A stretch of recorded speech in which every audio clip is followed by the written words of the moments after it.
నమస్తే, welcome to I dreams special drive. నేను మీ మాధురి. ప్రస్తుతం ప్రపంచాన్ని పట్టిపీడుస్తున్న పెద్ద సమస్య సైబర్ నేరం. ప్రధానంగా బ్యాంకింగ్ రంగంలో ఈ సైబర్ నేరగాళ్ల బారిన ఎందరో పడుతున్నారు కూడా. తమ బ్యాంక్ అకౌంట్లో ఉన్న డబ్బులని సైబర్ నేరగాళ్లు కాజేస్తే చూస్తూ ఉండడం తప్ప ఏమీ చేయలేని పరిస్థితిలో ఉండే పరిస్థితి వచ్చేసింది. అయితే సైబర్ నేరగాళ్ల బారిన పడడానికి ప్రధాన కారణం మనమే అవుతున్నామన్నది మరవద్దు. ప్రజల బ్యాంకుల్లో ఉన్న సొమ్మును కాజేసేందుకు సైబర్ నేరగాళ్లు రకరకాలుగా ప్రయత్నిస్తూ ఉంటారు. ఆకర్షణీయమైన లింకులను ఏర్పాటు చేసి దానిని క్లిక్ చేసే విధంగా ప్రజలని అట్రాక్ట్ చేస్తూ ఉంటారు. ఏ మాత్రం ఆలోచించకుండా ఆ లింక్ని క్లిక్ చేశారంటే మీ బ్యాంక్ అకౌంట్లో ఉన్న డబ్బు గోవిందా. సైబర్ నేరగాళ్ల ఆటలు కట్టడానికి పోలీసులు ఎన్నో వ్యూహాలు రచిస్తున్నప్పటికీ మరో కొత్త దారి వెతుక్కుంటూ దర్జాగా ప్రజల సొమ్మును కాజేస్తున్నారు. ఇలాంటి సైబర్ నేరగాళ్ల గురించి ప్రభుత్వాలు తగిన జాగ్రత్తలు తీసుకుంటున్నప్పటికీ ఆ నేరాలు మాత్రం పూర్తి స్థాయిలో అరికట్టలేకపోతుంది. ప్రధానంగా సైబర్ నేరగాళ్లు 5 రకాల పద్ధతుల్లో మోసాలకు పాల్పడుతున్నారు. అవి FedEx courier, advertisement portal, business లో పెట్టుబడులు పేరిట లింకులు, ఆన్లైన్ లో లోన్లు, క్రెడిట్ డెబిట్ కార్డుల వివరాల సేకరణ. ప్రధానంగా ఈ 5 పద్ధతుల్లో ఎక్కువగా మోసాలు జరుగుతున్నట్లు తెలంగాణ పోలీస్ వార్షిక నివేదికలో పేర్కొంది. ఈ ఏడాదిలో నమోదైన నేరాలలో 16% సైబర్ నేరాలే ఉంటుండగా జాతీయ స్థాయిలో నమోదవుతున్న సైబర్ నేరాల్లో తెలంగాణలోనే 2.5% మేర నమోదవుతున్నట్లు పోలీసులు చెప్తున్నారు. ముఖ్యంగా సైబర్ మోసగాళ్లు ఫెడెక్స్ ఉద్యోగుల పేరిట కాల్స్ చేసి మోసాలకు పాల్పడుతున్నారు.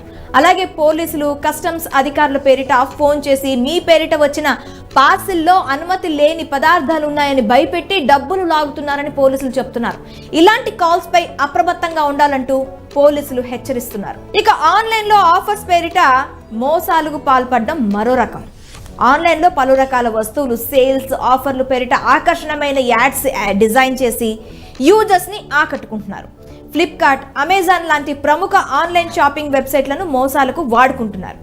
ఈ వెబ్సైట్స్ పేరిట ఫేక్ లింక్స్ క్రియేట్ చేసి వాటిని క్లిక్ చేసి తమ పని కాని చేస్తున్నారు. ఇలాంటి మోసపూరిత లింక్స్ ని క్లిక్ చేయకుండా జాగ్రత్త వహించాలని, ఆన్లైన్ షాపింగ్ చేయాలనుకుంటే థర్డ్ పార్టీ లింక్స్ క్లిక్ చేయవద్దని అధికారులు హెచ్చరిస్తున్నారు. ఇక తక్కువ పెట్టుబడితో ఈజీగా డబ్బులు సంపాదించవచ్చని, అధిక లాభాలతో బిజినెస్ రన్ చేయొచ్చని చెబుతూ డబ్బులు గుంజే ప్రయత్నం మరో రకం సైబర్ మోసం. ఇలాంటి ప్రకటనలు చూసినప్పుడు మోసపూరితమైనవని గమనించాలి. రియల్ ఎస్టేట్లో పెట్టుబడులు, క్రిప్టో కరెన్సీ సంబంధిత పెట్టుబడులు, పిరమిడ్ స్కీమ్లు, మల్టీ లెవెల్ మార్కెటింగ్లో పెట్టుబడులు లాంటి వాటిపై జాగ్రత్తగా ఉండాలి. అదే విధంగా ఎలాంటి ష్యూరిటీ లేకుండా లోన్లు ఇస్తామని వ్యక్తిగత సమాచారం సేకరించి బ్యాంక్ వివరాలు తీసుకొని ఆర్థిక మోసాలకు పాల్పడుతున్నారు. వీటిపై కూడా చాలా జాగ్రత్తగా ఉండాలి.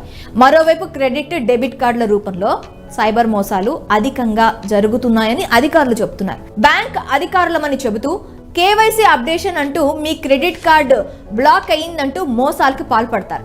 ఇలాంటి వాటిపై చాలా జాగ్రత్తగా వ్యవహరించాలని నిపుణులు సూచిస్తున్నారు. ఈ సైబర్ నేరగాళ్లు ప్రజలలో నెలకొనే ఆర్థిక అవసరాలనే బలహీనతని పెట్టుబడిగా పెట్టి కోట్లాది రూపాయలను కొల్లగొడుతున్నారు. పోలీస్ యంత్రాంగం ఈ సైబర్ నేరాలపై ప్రధానంగా దృష్టి సారించింది.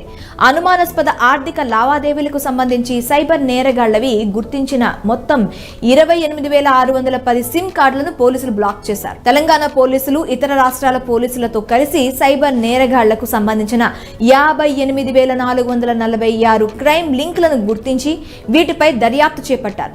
ఇలాంటి ఒకే తరహా మోసాలకు సైబర్ నేరగాళ్లు పాల్పడుతుంటే ఇతర రాష్ట్రాల పోలీసుల సహకారంతో ఇలాంటి నేరాలని ఎక్కువ శాతం అరికట్టడానికి పోలీసులు కృషి చేస్తున్నారు. డిజిటల్ ప్రపంచంలో డేటా భద్రత ఎంత ముఖ్యమో, దీని భద్రతపై ఎన్నో జాగ్రత్తలు తీసుకున్నప్పటికీ యూజర్లు అప్రమత్తంగా లేకుంటే ఆఫర్లు, ప్రకటనలు, థర్డ్ పార్టీ యాప్ల పేరుతో సైబర్ నేరగాళ్లు వ్యక్తిగత వివరాలను చోరీ చేసి బ్యాంక్ ఖాతాలను ఖాళీ చేస్తారని గుర్తుంచుకోవాలి.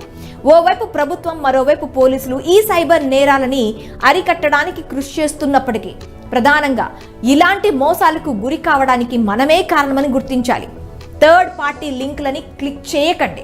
ఆన్లైన్ కాల్స్ ని రిసీవ్ చేసి తమ వ్యక్తిగత వివరాలని, బ్యాంక్ వివరాలని చెప్పకుండా జాగ్రత్త పడితే ఈ నేరాల నుండి బయటపడొచ్చని గుర్తించాలి.